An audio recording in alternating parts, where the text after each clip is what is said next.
హృదయం లాంటి jubilee hills లా రూపాయలు ఖర్చు పెట్టకుండా భూములు జాగలు వచ్చినాయి. మీకు అయ్యి పబ్లిక్ పైసలు, ప్రజల యొక్క సొమ్ము.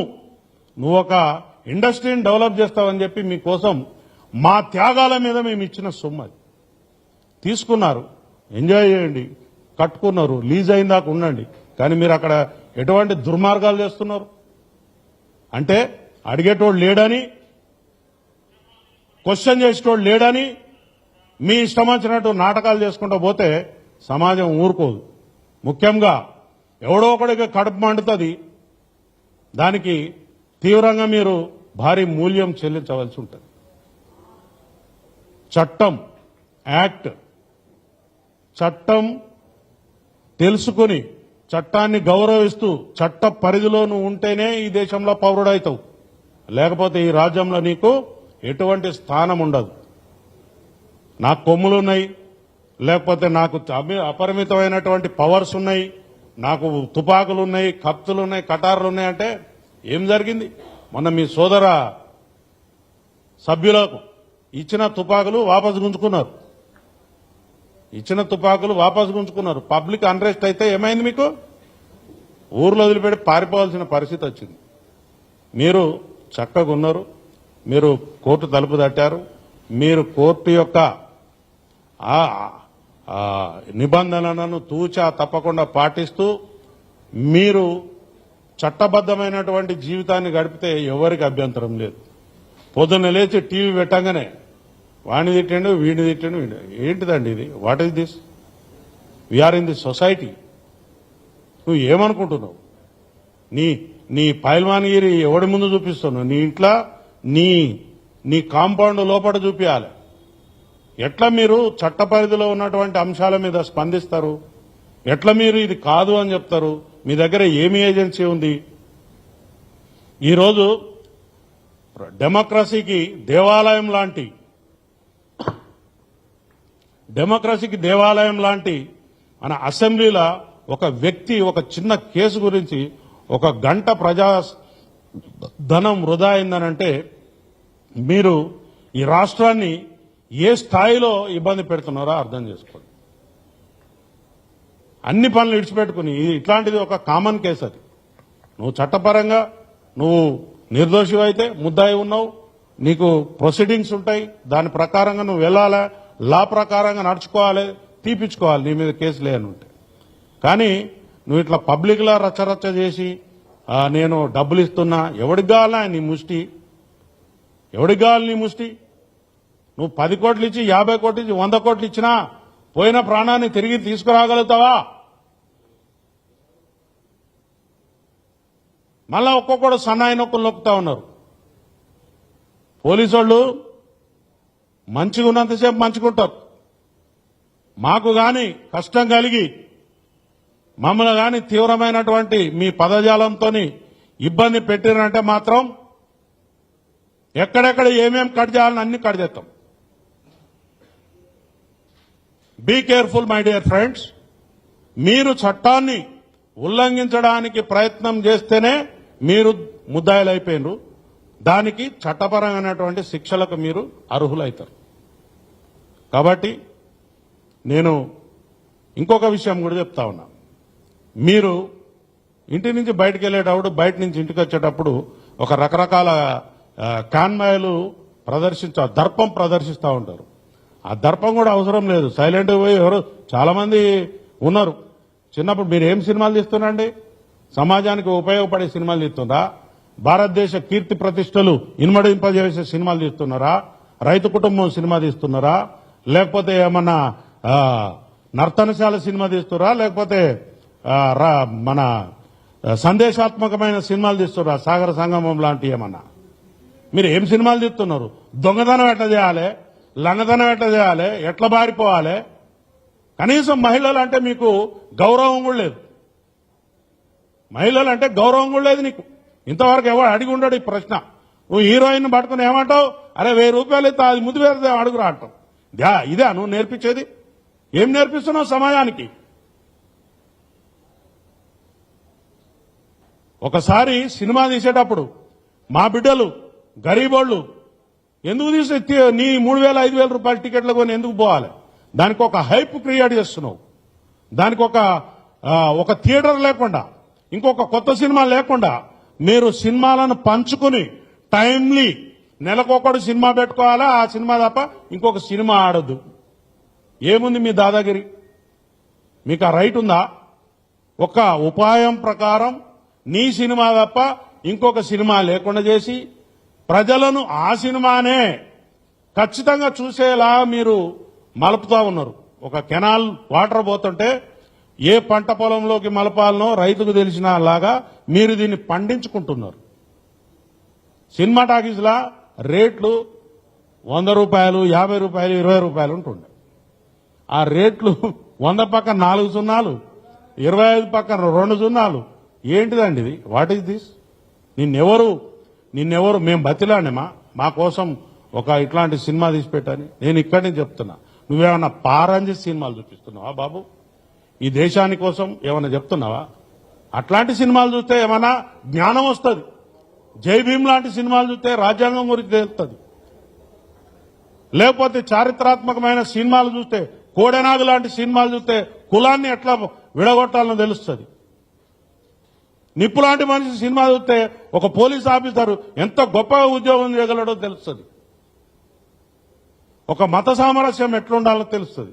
నువ్వు చేసేదేంటయా? నువ్వు చేసేదేంటి? నీకు ఎవడిస్తున్నాడు గైడెన్స్? చెప్పేది ఒకటి, చేసేది ఒకటి. మీరు మీ తోలు మంచిగా ఉంచుకోకపోతే తోలు పలగొడతాం. ఒక శాఖ మీద మీరు పేరు చెప్పకపోవచ్చు, ఇంకోటి చెప్పకపోవచ్చు, పని చేయలేదంటున్నా. అక్కడ పోలీసు వారి డ్యూటీ కాదు అది. కానీ ఆ పడిపోయిన ఆ బాడీలకు రెస్పిరేషన్ ఎట్లిస్తున్నారు చూశారు కదా మీరు. మూతి పెట్టి పోలీసు వాళ్ళ పని అండి అది. కానీ ఒక వ్యక్తి అక్కడ జీవితం పడిపోయి ఉన్నది, తీసుకుని ఆ యొక్క రెస్పిరేటరీ సిస్టమ్ అట్లా అందించారు. కాబట్టి అందులో ఒక బాబు ఇవాళ మన కోసం అవకాశం ఉంది. సో మై ఫ్రెండ్స్, దయచేసి నేను ఈ పత్రికా ముఖంగా, మీడియా ముఖంగా నేను మన వాళ్ళకి చెప్పేది ఏంటిదంటే, ఒక గొప్ప సందేశాత్మకమైనటువంటి సినిమాలను మనం ప్రోత్సహిద్దాం. సందేశాత్మకమైన సినిమాలు చాలా ఉన్నాయి, ప్రోత్సహిద్దాం. కానీ మనం ఏ పని చేసినా కూడా సమాజ శ్రేయస్సును దృష్టిలో పెట్టుకుని సొంత లాభం కొంత మానుకో పొరుగు వారి కోసం పాట పడబోయని చెప్పినారు మన కవులు. అది చదువుకోండి, నేర్చుకో, సబ్జెక్టు నేర్చుకో. నువ్వు గొప్పగా, నీకు హావభావాలు ప్రకటించడం రాదు, నటించడం రాదు, చచ్చిపోయిన మనిషి గురించి చెప్పడం నీకు అంతకంటే రాదు. నువ్వు ఎట్లా నటునివైనవా నాకు అర్థం కాదు. చెప్పు. నువ్వు చెప్తున్నావు అరే ఇది నాకు పైసలు రాలేదు, నా సినిమా డుమ్ అన్నది, ఇజ్జత్ మొత్తం పోయింది. ఆ పైసలు రాని ఫ్రస్ట్రేషన్ నీ దగ్గర కనపడుతుంది. కానీ నువ్వు ప్రజల కోసం సర్వీస్ చేసే ఏదైతే చితికిపోయిన ఫ్యామిలీ గురించి నువ్వు ఆలోచించే యొక్క ఫీలింగ్స్ నీ ముఖంలో మాకు కనిపిస్తలేవు. కాబట్టి ముందు నటన నేర్చుకో. ఇదైనా నటించు నువ్వు ఫస్ట్. ఇట్లాంటి ఎవడు చేయైనా దురదొచ్చిన కాడ ఎక్కడైనా గోక్కోవడానికి వెళ్ళిపోతుంది. చెయ్యి, పెద్ద విషయమేం కాదు అది. అప్రయత్నంగా పోతుంది అది. నాకు ఇక్కడ తలలో దురద పెడుతుంది. నేనేం దానికోసం పెద్ద యాక్షన్ నేర్చుకోక్కర్లేదు, లేకపోతే ప్రతిభ చూపి అక్కర్లేదు. ఆటోమేటిక్ పోతే గోక్కుంటుంది, చెమట పడుతుంది, తుడుచుకుంటా. ఈ చిన్న చిన్న విషయాలు. నువ్వు మహానటుడివే, మేము కాదంటలేము. కానీ నువ్వు మా డిపార్ట్మెంట్ మీద వ్యక్తిగతంగా పోలీస్ అధికారులు నాకు చెప్పలేదు, నన్ను పిలవలేదు, నేను చెప్తే వెళ్ళిపోయేటోడిని. ఎందుకు చెప్తారు నీకు? నువ్వు తీసిమార్కానువా? నువ్వు మామూలు పౌరుడివి. నువ్వు you are a common citizen. నీకు సిటిజన్షిప్ ఇక్కడ ఉందో లేదో కూడా తెలియదు. నీ ఆధార్ కార్డు ఎక్కడుందో మాకు తెలియదు. ఫస్ట్ ఆంధ్రాలో ఉందా, తెలంగాణలో ఉందా? ముందు అది డిక్లేర్ చేయి మాకు. ఏంటి ఈ వ్యవస్థ ఏంది? నువ్వు చేసే కథ ఏంది? మా యొక్క అసెంబ్లీ సమావేశాలు నడుస్తున్నాయి, అక్కడ బ్రహ్మాండమైనటువంటి పైసలు ప్రజల పైసలతో చర్చలు నడుస్తున్నాయి. నీ రామాయణమేంద్రా బాబు మాదిక. ఇది ఏంటిది ఇక్కడ గంట సమయం. It is a valuable time. ఒక నిమిషానికి 2 లక్షలు 3 లక్షలు ఖర్చు అవుతాయి. గంట సమయం పోయింది మా అసెంబ్లీ. ఏమంటావు? అసలు నీ గురించి మేమెందుకు ఇక్కడ బాధపడాలి? పిచ్చి పిచ్చిగా నీకు ఈ తెలంగాణ సమాజం చాలా మంచిది, సౌమ్యులు, ఎవరినైనా ఆదరిస్తారు కాబట్టి మీరు ఇంకా ఇక్కడ నాటకాలు చేస్తా ఉన్నారు.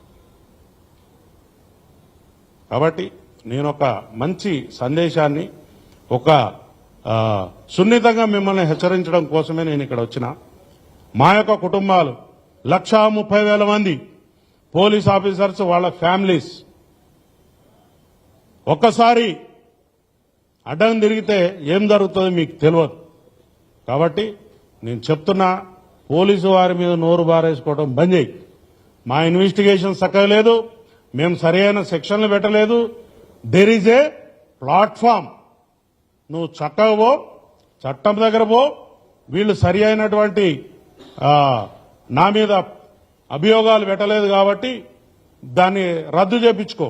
రద్దు చేపించుకున్న తర్వాత నీకు ఇంకా బాగా కసి కోపం ఉంటే వారి మీద డిఫేమేషన్ సూటి. కానీ అడ్డదిడ్డంగా పోలీస్ అధికారుల జోలికి వస్తే మాత్రం ఇందాక నేను చెప్పినట్టు కట్ అయిపోతుంది. రీల్స్ కట్ అవుతాయి. సీదా చెప్తున్నా, రీల్స్ కట్ అవుతాయి. ఇన్ని రోజులు మేము వేచి చూసినాం. ఇంకా కొంతమందికి చెప్తున్నా నేను, పోలీస్ ఆఫీసర్లను లంజొడక, వాడేవాడు వీడేవాడు, దొమ్మికొద్దాం, అది చేద్దాం అనుకున్న పెద్ద మనుషులకు కూడా రీల్స్ కట్ అవుతాయి. మేము టాలరేట్ చేసే స్థితిలో లేం. Be careful in future. చట్టం ఏదైతే పోలీస్ ఆఫీసరు చేస్తాడో ఆ చట్టంలో నీకు ఎటువంటి నొప్పి కలిగినా, నీకు చాలా ఏజెన్సీస్ ఉన్నాయి, వేదికలు ఉన్నాయి, మీరు ఆ ప్రదేశాలలో పోయి ఈ పోలీసు మీద యాక్షన్ తీసుకోండి అని చెప్పొచ్చు. కానీ అంత పని చేసి దగ్గర దగ్గర 10,000 మంది క్రౌడ్ ఉన్నది, 50 మంది కూడా లేరు అక్కడ ఆఫీసర్స్. మొత్తం నీకు పోలీసు అంతా వచ్చి నీకు అక్కడ పనిచేస్తున్న తర్వాత కూడా నువ్వు పోలీసుల్ని కించపరిచినట్టు మాట్లాడుతున్నావా అని అంటే నువ్వు ఏమనాలో? నీకు ధమాకు ఉండి మాట్లాడుతున్నావా, ధమాకు లేక మాట్లాడుతున్నావా, లేకపోతే సామాజిక స్పృహ ఉన్నదా, చట్టం చదువుకున్నావా? ప్రతి ఒక్క పౌరుని బాధ్యత రాజ్యాంగం గురించి తెలుసుకోవటం, చట్టం గురించి తెలుసుకోవటం. చిన్న చిన్న విషయాలు కూడా మీరు ముందేసుకుని ఎవరిని బ్లేమ్ చేద్దాం అనుకుంటున్నారు, ఎలా బయటపడదాం అనుకుంటున్నారు? This is not the way. నువ్వు ఎవరినో బదనాం చేసి బయటపడాలనుకునేది తప్పు. నువ్వు చేసింది తప్ప రైటా అనేది కూడా నేను చెప్పాను. ఎందుకంటే నీ విజ్ఞతకు వదిలేస్తా. నీ దగ్గర ఉన్న చట్టాన్ని నడిపించే న్యాయవాదులు మీ దగ్గర ఉన్నారు, వారు చెప్తారు నువ్వు.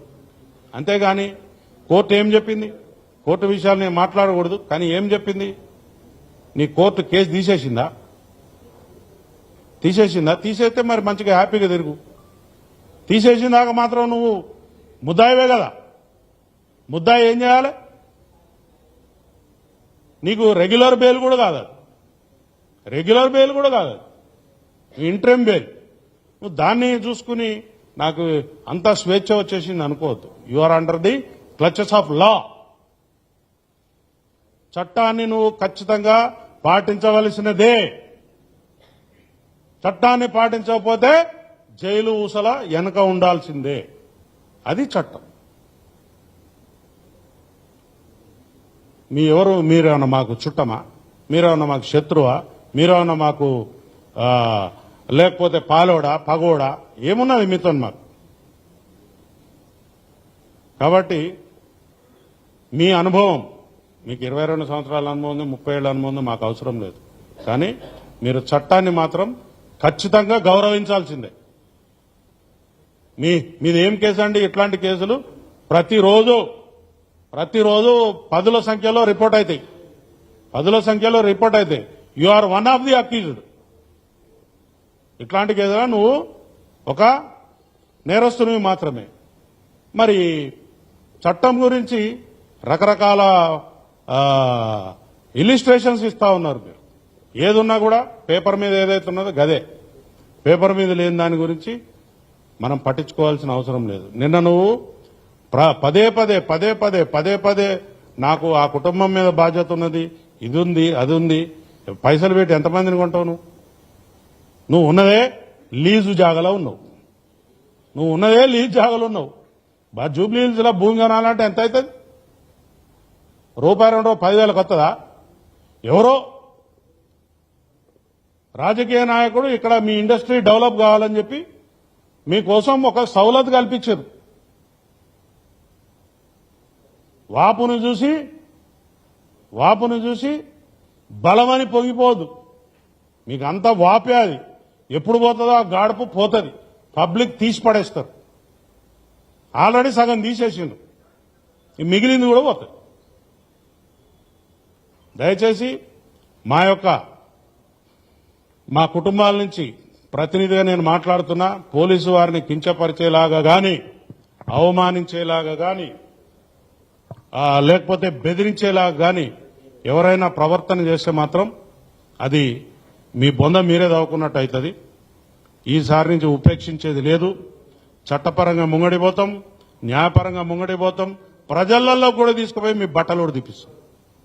పబ్లిక్ లో కూడా పోయి ఊరూరికి మీటింగులు పెట్టి మీ బట్టలు కూడా తీపిస్తాం. Be careful.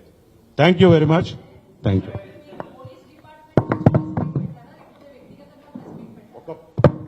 ఒక పోలీస్ ఆఫీసర్గా మా యొక్క ఆత్మస్థైర్యాన్ని దెబ్బతీస్తూ మా కుటుంబాలను వేధింపులకు గురి చేస్తున్నటువంటి ప్రశ్నలు ఇవి. Yes, not union, this is association. Our family members are suffering a lot by hearing this, watching this TV channels. ప్రతిరోజు చెప్పండి అమ్మా.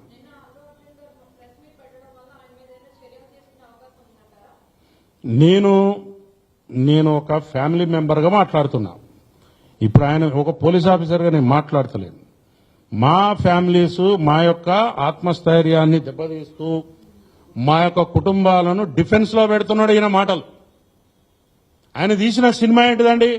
ఒక సీనియర్ పోలీస్ ఆఫీసర్ని తీసుకుపోయి రాత్రిపూట మందు తాగిపించి లక్షల రూపాయలు ఇచ్చి బట్టలన్నీ ఉడదీసి వస్తే పోలీస్ స్టేషన్కి వస్తే ఆయన కుక్క కూడా గుర్తుపట్టదు ఆయన. అటువంటి సమాజాన్ని సృష్టించాలని నేను అనుకుంటుండా, లేకపోతే స్మగ్లర్ల చేతిలో పోలీసు వాళ్ళ బట్టలు ఇప్పియాలని నేను చూపిస్తున్నాడా? అది మా క్వశ్చన్. ఆయన చట్టపరంగా పోవడానికి నాకు ఎటువంటి అభ్యంతరం లేదు. As a citizen of India is having every right to approach anywhere. మేము ఆ సినిమా వచ్చి కూడా ఇయ్యాలి కాదు, దాదాపు 2 ఏళ్ళైందో 3 ఏళ్ళైందో 4 ఏళ్ళైందో నాకు ఎవరో చెప్తే విన నేను. కానీ ఒక వ్యక్తిని గాని, ఒక సంస్థను గాని, ఒక సమాజాన్ని గాని హ్యూమిలియేట్ చేయటం అనేది చాలా దుశ్చర్య. నీవు ఈ సమాజంలో బతికే మనిషిగా నీకు ఎటువంటి రైట్ లేదు, ఎటువంటి రైట్ లేదు. సినిమా కూడా ఎంటర్టైన్మెంట్, ఐ లవ్ ఇట్, ఎంటర్టైన్మెంటే. కానీ నువ్వు ఎంటర్టైన్మెంట్ ఎక్కడ దాకా ఉండాలి? నిన్ను పిలుసా రా తమ్మి అని